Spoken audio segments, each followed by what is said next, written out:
তো দেখা গেছে কি যে যদি ডিমের মুরগি হয় তাহলে অবশ্যই আপনারা ক্যালসিয়ামটা দিবেন, হ্যাঁ? এবং ডিমের মুরগির জন্য কিন্তু আমি এটা বানিয়েছি। আর মাংসের যদি মুরগি হয় তাহলে সেল ইয়ের জায়গায় আপনি এরিথ্রি দিবেন এবং চতুর্থ মাসে গিয়ে কিন্তু ক্যালসিয়ামের জায়গায় আপনি এরিথ্রি দিবেন। এখন এটা যদি আপনি যদি ব্রয়লার মুরগিতেও ফলো করেন সেটাও করতে পারবেন। যেহেতু ব্রয়লার মুরগি তো আর ৪ মাস তো রাখবেন না, হ্যাঁ? তখন ১ মাসের ঘটনা হবে তখন। তখন এগুলোই করবেন। এর বাইরে কিন্তু পোল্ট্রি জগতের কোনো বাইরে মেডিসিন নেই। ৫ মাস বয়স যখন হয়ে যাবে তখন আপনার লিভার টনিক একটা দিয়ে দিবেন। তাহলে দেখেন লিভার টনিক কিন্তু আমি একবার ব্যবহার করলাম। লিভার টনিক আপনি দিয়ে দিবেন। এটা হচ্ছে ১ লিটার পানিতে ১ মিলি করে দিবেন। ৩ থেকে ৪ দিনের ডোজ করাবেন। এবং দেখেন এবং ৫ মাসে গিয়ে আপনারা লিভোফ্লক্সাসিন, সেফালক্সিন অথবা পিফ্লক্সাসিন ৩ দিনের ডোজ করবেন। তাহলে অ্যান্টিবায়োটিক আমি তাহলে কয়বার দিলাম দেখেন। ১ম মাসের ১ম সপ্তাহে দিলাম মোরাকিয়ান অ্যান্টিবায়োটিক। তার মানে ১ মাস বয়সে আমি কিন্তু একবারই কিন্তু অ্যান্টিবায়োটিক ব্যবহার করছি, আর কিছুই করিনি দেখেন। ২য় মাসে কিন্তু শেষের দিকে কিন্তু পিফ্লক্সাসিনের একটা ডোজ করেছি। ৩য় মাসে করিনি, ৪র্থ মাসে কিন্তু করিনি।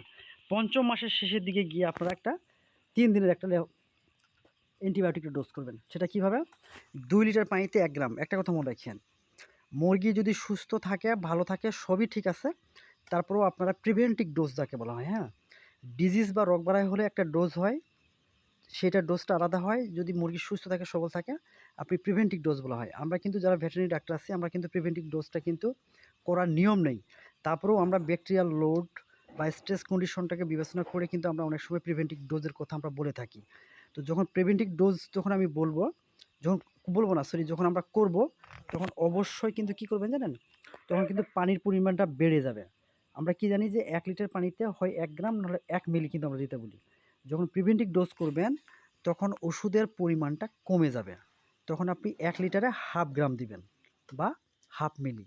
আমি কি বললাম? যখন প্রিভেন্টিভ ডোজ করবেন তখন ওষুধের পরিমাণটা অর্ধেক হয়ে যাবে। পানির পরিমাণটা ঠিক থাকবে, সোজা কথা। পানির পরিমাণ ১ লিটারই থাকবে কিন্তু ওষুধটা অর্ধেক হয়ে যাবে। এভাবে করে আপনারা প্রিভেন্টিভ ডোজগুলো কমপ্লিট করবেন। যদি মুরগি অসুস্থ থাকে, যেই কোনো অসুস্থ হোক, তখন সেটা আলাদা ডোজ হবে। এই ছিল ৫ মাস পর্যন্ত আপনার যদি লেয়ার মুরগি হয়, ডিম পাড়া মুরগি, তখন কিন্তু এগুলোকে আপনাকে মেইনটেইন করতে হবে। আর একটা কথা যেটা বলছিলাম, বলতে আটকে গেলাম, যে কোনো ভিটামিন, মিনারেল একসাথে খাওয়াবেন। আমাদের মেইন টেন্ডেন্সি কি থাকে জানেন? একসাথে আমরা AD3, জিঙ্ক, ইসেল, ক্যালসিয়াম সবগুলো একসাথে মারি। আরে ভাই, একবার খাওয়ালে যদি মুরগির শরীরটা যদি ফিট থাকতো তাহলে তো হবে না। আপনার টার্গেট কি? আজীবন মুরগিটা যেন সুস্থ থাকে। ওই যে আমরা অনেক সময় ইউটিউবে, ফেসবুকে রিলগুলোতে কি দেখি যে ভাই এই ভিটামিনটা খাওয়ান আপনার মুরগি সারা বছর সুস্থ থাকবে। সারা বছর সুস্থ থাকা না, আজীবন সুস্থ রাখার জন্য কিন্তু আপনাকে এই রুলসটা আপনাকে মেনটেন করতে হবে। শুধু আপনি এই মাসে আপনি সব খাওয়ালেন আর বাকি ৬ মাস কোনো খবর নেই। আমার এখানে দেখেন প্রত্যেক মাসে কিন্তু কোনো না কোনো ভিটামিন কিন্তু চলতেছেই, হ্যাঁ? কিন্তু এই যে এভাবে কিন্তু খাওয়ানোর নিয়ম।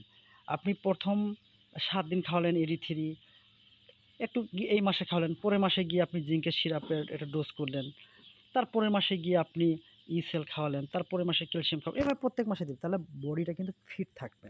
তাহলে বডির যে গ্রোথ, পারফরম্যান্স এটা কিন্তু ঠিক থাকে। আপনি শুধু ১ মাস খাওয়ালেন, বাকি ৯ মাসের কোনো খবর নেই। ৫ মাস যখন বয়স হয়ে যাবে তখন কিন্তু মুরগির ডিম পাড়ার সময় তো চলে আসলো। তাহলে ৫ মাসে কিন্তু আপনি মেডিসিনালিভাবে আপনার মুরগিকে তৈরি করে ফেললেন। তার মানে আপনার মুরগিতে ক্যালসিয়াম, মিনারেল, ভিটামিনের কোনো ঘাটতি নেই। তার মানে সব ধরনের পুষ্টি উপাদানগুলো আপনার মুরগিকে দিয়ে দিলেন। এখন পারফরম্যান্সের অপেক্ষায় আছে, হ্যাঁ? ৫ মাস পরে যখন ডিম পাড়া মুরগি যখন হবে তখন সেই সময় আপনারা ক্যালসিয়াম এবং ফসফরাস খাবেন। কারণ ডিম তৈরি করতে, ডিম ওভারিতে তৈরি যখন হয় তখন কিন্তু ব্যাপক পরিমাণে কিন্তু মিনারেল দরকার হয়। তো এই ক্যালসিয়াম, ফসফরাস কিন্তু গুরুত্বপূর্ণ ভূমিকা পালন করে ডিম্বাণু তৈরি করতে। যেটা ডিম তৈরি করতে কিন্তু এরা ভালো ভূমিকা রাখে। অ্যামাইনো অ্যাসিড, ভিটামিন, মিনারেল যেমন ইসেল, AD3 এগুলো কিন্তু ডিম পাড়া মুরগিকে প্রত্যেক মাসে ৭ দিনের ডোজ করাতে হবে। ভিটামিন AD3, ভিটামিন সেলেনিয়াম ই, হ্যাঁ? এগুলো কিন্তু আপনার ডিম পাড়া মুরগিকে প্রত্যেক মাসে যে কোনো একটা, হয় ক্যালসিয়াম, পরের মাসে মাল্টিভিটামিন, পরের মাসে AD3, এভাবে করে যতদিন ডিম পাড়তে থাকবে দিবেন। দেখবেন যে আপনার মুরগির ডিম যেটা আসবে সেটা অনেকটা ফার্টাইল বা উর্বর ডিম কিন্তু আপনি পাবেন এবং ডিমের স্ট্রাকচারটা কিন্তু অনেক সুন্দর। তখন ডিম কিন্তু এই যে আমরা ডিমের পাতলা খোসা হয়, ডিম খেয়ে ফেলে মুরগিগুলো মারামারি করে, কেন হয়? এটাকে ক্যানাবলিজম বলা হয়। যখন মুরগির শরীরে যখন কোনো মিনারেলের ঘাটতি হয় তখন সাইকোলজিক্যালিভাবে তাদের মধ্যে একটা সিগন্যাল যায়, হ্যাঁ, এটা হচ্ছে কেমিক্যাল সিগন্যাল যায়, রাসায়নিক একটা রেসপন্স করে, হ্যাঁ, ট্রান্স নিউরোমিটার বলা হয়, ট্রান্স নিউরোমিটার। তো ট্রান্স নিউরোমিটারের ক্ষেত্রে এই ধরনের সিগন্যালগুলো কিন্তু হরমোনালিভাবে এফেক্টেড হয়। তখন কিন্তু মুরগি কিন্তু ঠকাঠকি করে, মাটি খায়, এটা খায়, ওটা খায়, হ্যাঁ, মানে দেখে প্লাস্টিকের এই খায়, দড়ি খায়। এগুলো কেন খায় জানেন? মুরগিদের যখন কোনো এই ধরনের মিনারেলগুলো ঘাটতি হয় তখন হয়। এবং শুধু ওইটাই না, মুরগির মধ্যে ডিমের কোয়ালিটি কমে আসে। এই জন্য কিন্তু যখন আপনি এগুলো খাবেন তখন দেখবেন যে আপনার কোনো সমস্যা হবে না। আমরা কিন্তু জানিই না। এইগুলো মোট হচ্ছে আপনার মেডিসিনের পার্টগুলো। এখন আমরা দেখব যে দেখেন, আমরা কিন্তু খাদ্য ব্যবস্থাপনার ক্ষেত্রে আপনারা কিন্তু কেউ বলেননি, কেউ একটা প্রশ্ন করেনি যে স্যার বা ভাই আমার মুরগিকে দৈনিক কতটুকু খাবার দিব। আপনি যে একজন স্মার্ট খামারি হবেন, আপনাকে তো ভাই আপনার মাথায় কি থাকতে হবে? প্রোডাকশন কস্ট, মানে সার্বিক উৎপাদন খরচের বিষয়টা আপনাকে জানতে হবে। তো খরচগুলো কোথায় কোথায় হচ্ছে সেটাকে যদি আপনি আইডেন্টিফাই না করতে পারেন, তাহলে তো ভাই বাজারের সাথে তো আপনি নিজেকে মানে প্রোডাকশনের সাথে মার্কেটটাকে আপনি তো মিলাতে পারবেন না। আপনার প্রোডাকশন খরচ যদি ভাই ৫০০ টাকা হয়, বিক্রি করতেছেন ৩৫০ টাকা, তাহলে আপনি কিভাবে স্মার্ট খামারি হবেন? তাহলে আপনি হারাবেন নাকি আমি টিকে থাকবো বলেন? এই জন্য কিন্তু আমরা হারাই যাই। মুরগি খাচ্ছে বলেই আপনি খাওয়াতে আছেন, সকাল বিকাল দোকাল কতটুকু দিচ্ছেন সেটাও আপনি জানেন না। তাহলে কিন্তু হবে না। ব্রয়লার মুরগি কিন্তু ১.৫ কেজি খায় কিন্তু ১ কেজি হয়। তো ব্রয়লার মুরগিকে যদি আপনি ৫ কেজি খাওয়ালেও কিন্তু সে কিন্তু ওই ১.৫ কেজি হবে। দুনিয়াতে যত রকমের পশু পাখি আছে, গবাদি প্রাণী, পশু পাখি যেটাই বলেন না কেন, আপনি যতই দিবেন ততই খাবে। এদের কিন্তু সমস্যা নাই।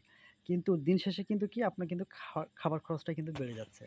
এইজন্য কিন্তু আমি জাস্ট কিন্তু এখানে দেখেন দৈনিক খাদ্য এটা শুধু দেশি মুরগির জন্য করেছি। তুলনামূলকভাবে সবগুলো আমি বলতেছি। এটা আমি কিন্তু এই টপিকসটা কিন্তু এখানে রেখেছি কিনা জানেন? আমি কিন্তু দেখলাম যে আপনারা কেউ প্রশ্ন করেননি যে ভাই আমি তো ব্রয়লার মুরগি পালন করি বা সোনালী মুরগি পালন করি, কতটুকু খাবার দিব? আপনারা খেয়াল করেছেন যে ২০০০